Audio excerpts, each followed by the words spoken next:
Olha, hoje a gente vai mergulhar numa história de transformação que é, francamente, inacreditável. A história de Singapura. A pergunta que fica é, como é que uma ilha minúscula, menor que a cidade de São Paulo, que em 1965 era só favela, desemprego altíssimo, sem nenhum recurso natural, como é que esse lugar se transformou no que é hoje, um centro financeiro global, número 1 em educação, com uma infraestrutura de ponta? Parece mágica, né? Mas não foi. Para entender esse milagre, a gente precisa voltar lá no começo de tudo, em um momento de crise total que forçou uma maneira de pensar completamente nova, nascida do absoluto nada, de um verdadeiro vazio existencial. Então vamos lá. O ponto de partida era impossível. Em 1965, Singapura foi basicamente expulsa da Malásia. Foi uma separação super traumática que deixou o país completamente à deriva, numa situação de vulnerabilidade que é difícil até de imaginar.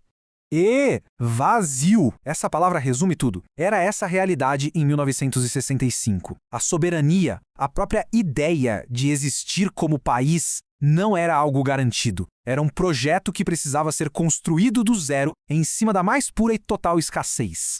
E olha que interessante a forma como eles encararam isso. Eles não viam esses desafios como problemas, mas como ausências críticas. Coisas que simplesmente não existiam e precisavam ser criadas. Pensa bem, não tinham água, dependiam da Malásia, um risco geopolítico gigante, não tinham recurso natural nenhum, a maior parte da população morava em favelas e, para piorar, não tinham dinheiro nem credibilidade no cenário mundial.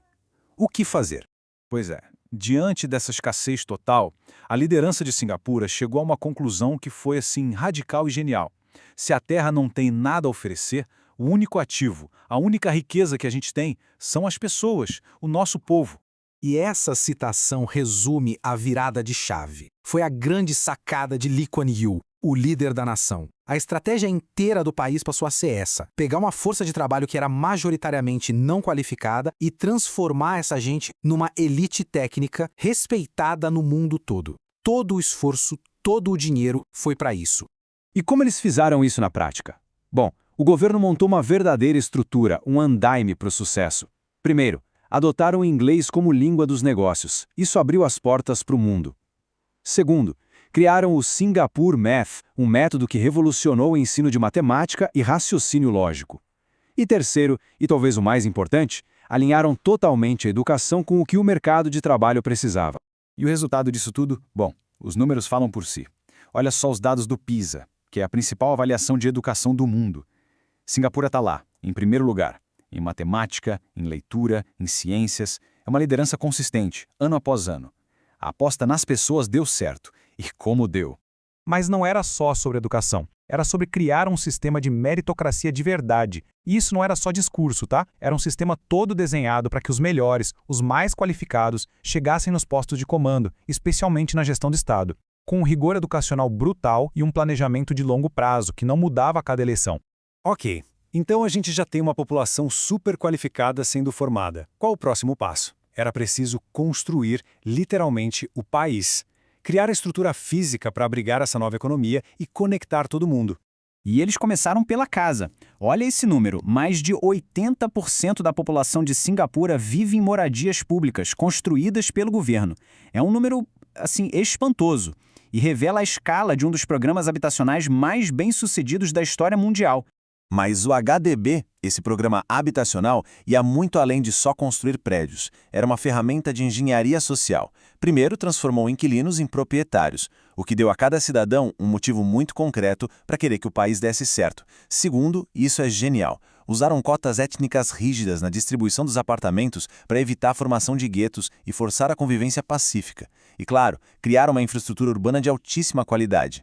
Então, a gente pode pensar assim. Enquanto o programa HDB construía a nação por dentro, criando paz social e estabilidade, o aeroporto de Changi foi a peça que conectou Singapura com o mundo. Ele se tornou o grande hub logístico do Sudeste Asiático, a porta de entrada para as multinacionais. Ok, depois de décadas de planejamento super disciplinado e uma execução impecável, como é que a gente mede esse sucesso? Vamos ver os números. Primeiro, o PIB per capita. Mais de 90 mil dólares. Isso coloca Singapura no topo, entre as nações mais ricas do planeta. É um contraste absurdo com o ponto de partida lá em 1965.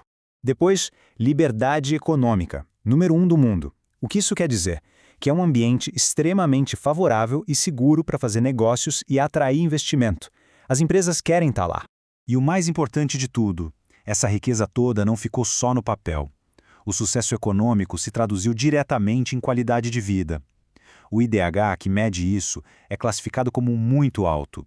Isso significa saúde, educação e bem-estar excepcionais para a população. Bom, então, se a gente fosse tentar resumir isso tudo, qual seria a fórmula de Singapura? Quais foram as peças-chave dessa transformação impressionante? São basicamente estes pilares aqui. Uma visão de longuíssimo prazo, que não se abala por política, um investimento radical total nas pessoas como único recurso valioso, uma meritocracia que funciona na prática, o uso da infraestrutura como uma ferramenta para moldar a sociedade e a economia e, claro, estabilidade e transparência nas instituições. É um modelo onde investir em gente e ter boa governança não é só um ideal bonito, é literalmente a base de toda a riqueza. E tudo isso nos leva a uma última pergunta, que é uma provocação na verdade. O que um país cheio de recursos naturais, como tantos por aí, pode aprender com uma nação que construiu tudo a partir do nada? Fica aí a reflexão sobre o que realmente significa ser um país rico.